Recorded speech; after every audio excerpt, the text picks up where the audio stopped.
Iran को नओं proposal मोकिलियो आहे अमेरिका खे। हाणे जी ईरानी मीडिया चए पई, ज़ाहिर इहो हिकिड़े तरीक़े सां उहा ई ॻाल्हि जेका प्रेसिडेंट ट्रम्प चई रहियो त असांजी ॻाल्हियूं हलनि पियूं किथे न किथे। हाणे त चए पियो, ट्रम्प त चए पियो मूंसां फ़ोन ते ॻाल्हाइनि पिया ईरानी, पाण फ़ोन ते न, पर इहे ई न्यापा नड़ाई थींदा आहिनि। त सूनर लेटर ईरानी गवर्नमेंट रिजीम खे बि त इहो महसूसु थी रहियो आहे न त हिन हार्ड बॉल खेॾण सां बि ईरान खे बि त कुझु हासिलु न पियो थिए। ऐं ईरान जे अंदरि बि जेका हिकिड़ी ज़ाहिर आहे महांगाई आहे, हुननि जो इंटरनेट बंदि आहे हिकिड़ो हिन सदी में 6-8 महीननि खां हुननि जो इंटरनेट जहिड़ो कर बंदि थियलु आहे। त ज़ाहिर आहे हुननि जी जेका ही इकॉनमी आहे, ज़ाहिर आहे फ्रस्ट्रेशन त हूंदी न, ज़ाहिर आहे पेट्रोल बिजली न पई ठही सघे त ईरानी रिजीम बि चाहींदी त हाणे हिन खे को सेटलमेंट ॾे वञे। यानी हेठि प्रेशर, पोइ हुननि मुबैना तौर ते वेस्टर्न मीडिया चए थी त कुझु माण्हुनि खे जेके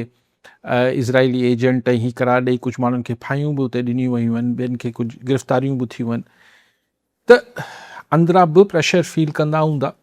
ईरानी रिजीम वारा बि। ऐं प्रेसिडेंट ट्रम्प सां मसइलो इहो आहे त हुनखे उहे त हुननि जे कॉन्स्टिट्यूशन में आहे अमेरिकन्स जे त 60 मतिलबु हुननि खे कांग्रेस खां अप्रूवल वठणी हूंदी आहे वॉर में वञण खां पहिरीं अमेरिकन प्रेसिडेंट खे। पर पोइ शायदि प्रेसिडेंट ओबामा जे ज़माने में हुन इहा रिवायत तोड़ी ऐं चयूं त ठीकु आहे, जल्दी में असांखे जंग करणी आहे, असीं कांग्रेस खां अप्रूवल त कोन वठंदासीं ऐं सरप्राइज़ अटैक्स करणा आहे। त पोइ इहो लकूना क्रिएट थियो त ठीकु आहे, तव्हां 60 ॾींहंनि जे अंदरि, शायदि हुनजी सुप्रीम कोर्ट इहो जजमेंट ॾिनो त हाणे 60 ॾींहं त पूरा थी विया जंग खे। हाणे अगरि ट्रम्प खे जंग करणी आहे त हुनखे अप्रूवल खपे। फ़िलहालु प्रेसिडेंट ट्रम्प जा जेके ऑफिस आहे या हुनजी एडमिनिस्ट्रेशन आहे, उहो चए थी फ़िलहालु असांखे इन करे अप्रूवल जी ज़रूरत न आहे कांग्रेस मां, जो असां जंग बंदी करे छॾी आहे, जंग थिए ई कोन पई त असीं कांग्रेस खां मंज़ूरी छाजी वठूं। सो हिन विच में तंहिंजे करे कांग्रेस से पेश न पियो थिए हुनजी अप्रूवल लाइ। पर ॻाल्हि इहा आहे त ट्रम्प हाणे यानी जंग करण लाइ हुनखे कांग्रेस मां अप्रूवल खपे, जेको घणे भाङे इम्कान आहे त हुनखे अप्रूवल न मिलंदो ऐं हिकिड़ी खामखा में हिकिड़ी एम्बेरेसिंग सिचुएशन क्रिएट थींदी ट्रम्प लाइ। ॻाल्हियूं जीअं हू चाहे पियो उहे ॻाल्हियूं ईरान न पियो करे। प्रेशर आहे ट्रम्प ते मुख़्तलिफ़ हल्कनि मां। ख़ुदि महांगाई जेका आहे उहो इन्फ्लेशन अमेरिका में वधणु शुरू थी वई आहे। असां तव्हां जहिड़े मुल्कनि में त माण्हू वीचारा महांगाई जे अज़ाब में भले केतिरो वठी वञनि, असांजी सरकारनि खे त असरु नथो पए, पर डेफिनेटली अमेरिकन माण्हू अगरि मुतासिर थिए थो ऐं उहो बि हुननि जी जेका हुनजी कॉन्स्टिट्यूंसी आहे ट्रम्प जी, उनजे घणे भाङे जेके अमेरिका जा ॿाराड़ी आहिनि उन जा माण्हू अगरि मुतासिर थियनि पिया त ज़ाहिर हुनजी प्रेशर ट्रम्प ते अचे पियो। तंहिंजे करे अॼु जेको ट्रम्प जो बयानु हो उहो बि दिलचस्प हो। चए जंग त असीं खटे चुका आहियूं ऐं पर मूं चाहियो पियो त थोरी ॿी बि मूंखे फतह हासिलु थिए। चाहियूं त अॼु बि जंग ख़तमु करे सघूं था, लेकिन आउं चाहियां त थोरो कुझु ॿियो बि हासिलु करे वठां। हाणे ही ॿिए लफ़्ज़नि में इहो आहे त भई त मूं चयो पिए, मूं चयो त हिकिड़ो कुझु जीअं न सिग्नेचर कंपेन हलंदो आहे, ईअं अगरि सोशल मीडिया ते को 10-15 मिलियन माण्हू चवनि वाह वाह वाह सदर साहिबु तूं खटे वियो आहीं ट्रम्प खे इहा तसली ॾिजे के सूरत मज़ाक पियो कयां, बट केरु हुनखे चए त बाबा तूं खटे वियो आहीं, अगरि तूं चई पियो खटे वियो आहीं त जान छॾ न भला। सॼी दुनिया खे अज़ाब करे छॾियो अथनि। असां वटि पेट्रोल हिन दफ़े त 5-6 रुपया वधियो आहे, पर 5-6 रुपए जो मतिलबु 401 रुपए जो लीटर थी वियो आहे पेट्रोल। डीज़ल बि एतिरो थी वियो, डीज़ल त अञा महांगो थी वियो। त कीअं माण्हू सर्वाइव कीअं कंदा? हिकिड़ी ज़िद ॿधियो बीठो आहे त मां ब्लॉकेट ख़तमु न कंदसि, ऐं हू बि पंहिंजी ईरान बि पंहिंजी ज़िद ते बीठा आहिनि। अड़िजी त दुनिया वई आहे। सो इहो टुटणो त आहे, हिन में त मूंखे त को शक घटि में घटि न पहिरें ॾींहुं हो न अॼु आहे, टुटणो त आहे। पाण जेतिरी गेल खाए पियो उहो दुनिया लाइ हिकिड़ो ॾचो ऐं अज़ाब थी वियो आहे। सो लेट्स उमेद त इहा ई करे सघिजे थी त ट्रम्प हाणे हीउ जेको नओं प्रपोज़ल ईरानियन मोकिलियो आहे इहो को अॻुवाट मुशावरत सां तइ थियल प्रपोज़ल हूंदो। पोइ अमेरिका चवंदो त वाह वाह आउं खटे वियुसि, पोइ ईरान चवंदो असीं खटे वियासीं, शायदि हिते किथे ॻाल्हि खुटे पर सभु कॉन्फ्लिक्टिंग अञा ताईं ॻाल्हियूं बिकॉज़ जैसे सॉरी ॻाल्हि कटिया न्यू नॉर्म नथो थी सघे ही चइजे त बसि हाणे दुनिया ईअं ई हलंदी इहो मुमकिन न आहे कॉन्फ्लिक्टिंग इहा सिचुएशन त थी सघे थी ट्रम्प साहब जेको कल्ह बि चए पियो त भई असां अमेरिका जेको आहे उहो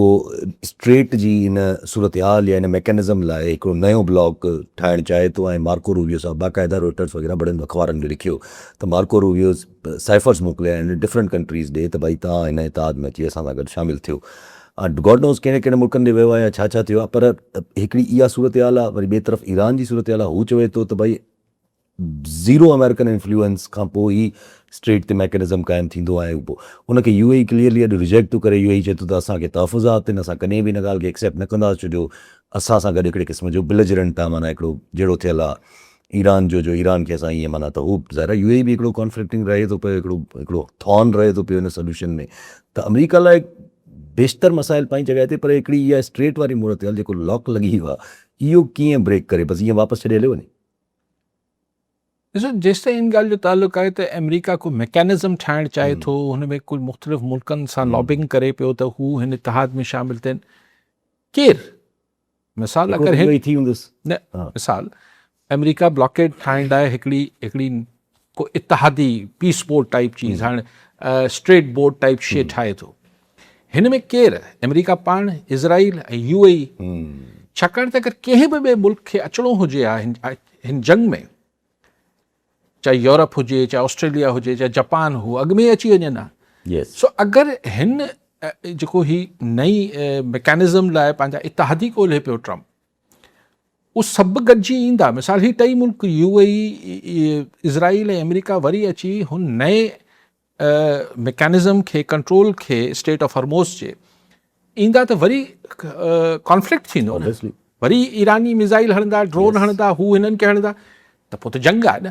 पोइ त कॉन्स्टेंट वॉलेटाइल बि रहंदो सो डील त वर्कआउट न थी न पोइ त जंग ई कंटिन्यू थी वई स्टेट ऑफ हॉर्मोज़ जेको आहे अनसेफ रहियो इनसिक्योर रहियो अदम तहफ़ुज़ जो शिकार रहियो त अगरि स्टेट ऑफ हॉर्मोज़ अदम तहफ़ुज़ जो शिकार रहियो त उहो जेको ऑयल सप्लाई गैस सप्लाई ऐं सी ट्रांसपोर्टेशन जेका फ्रीज़ थियल आहे उहो त पोइ डिस्टर्ब नहीं रहंदी त पोइ हासिल छा थियो दिस इज़ नो सोल्यूशन बाक़ी हाणे UAE जी जेसि ताईं तव्हां ॻाल्हि कयो पिया UAE त कल्ह पाण थोरो डिस्कस कयो हिन खे त हू त हाणे हिकिड़ी बाक़ाइदा दौर हो पर हाणे साम्हूं थी उभरी आयो हाणे हू पंहिंजे पाण खे हिकिड़ो मिलिट्री पावर क्रिएट कर इकनॉमिक पावर जी खां वधीक हाणे हुनखे पंहिंजी हिकिड़ी मिलिट्री पावर शो करणी पवंदी जंहिंजे लाइ इज़राइल खां मुख़्तलिफ़ टेक्नोलॉजी हार्डवेयर ऐं सॉफ्टवेयर वठे पियो मिलिट्री हार्डवेयर ऐं मिलिट्री सॉफ्टवेयर त अमेरिका ऐं इज़राइलियुनि खे छा आहे हू पंहिंजो हिननि अरबनि खे ॾींदा डॉलर वठंदा लेकिन पोइ देन दुबई इज़ नॉट इज़ हिकिड़ी कॉन्ट्रोवर्शियल सां मुराद इहा आहे त उहो हिकिड़ी दोहरा पोइ कॉन्ट्रडिक्शन आहे न पोइ त ज़ाहिरी ॻाल्हि आहे त हुनजी जेको बिज़नेस मॉडल हो दुबई जो उहो बिज़नेस मॉडल त वियो न पोइ ऐं सभु पोइ हाणे इहा बि ॻाल्हि हले थी पई ज़ाहिर जीअं तव्हां ॻाल्हि कयो त वॉर जी तरफ़ बि सिचुएशन वञी सघे थी त पोइ वॉर जी तरफ़ जी सिचुएशन वञी सघे थी छो जो अॼु बि अंग्रेज़ी अख़बार काफ़ी लिखनि था पिया त भई फाइनल ब्लो कल्ह बि लिखियो अॼु बि लिखियो फाइनल ब्लो जेको आहे उहो अमरीकी सोचनि था पिया त को न को अहिड़ी शइ कजे इसराइल ऐं अमरीकी मिली करे फाइनल ब्लो छा करे सघंदा वरी हिकिड़ी 2-3 ॾींहंनि जी बमबारी ॿियो छा करे सघंदा वरी कुझु हिननि जा अॻवान मारे छॾींदा ईरान चयो असां जवाबु ॾींदासीं वरी हू जवाबु ॾींदा त पोइ छा पोइ उहो ॻाल्हि उहे जीअं असां वटि ई नामनियाद जेको बिरादरी जा जहिड़ा थींदा आहिनि उहे चवंदा आहिनि हुननि असांजा 4 माण्हू मारिया आहिनि असीं हुननि जा घटि में घटि 4 मारियूं त पोइ जिरगो कयूं जीअं ईअं न त इहो त पोइ हिक ॿिए जा माण्हू मारे बराबरि कंदा रहंदा न फ़ाइदो छा थींदो मतिलबु हासिल छा थियो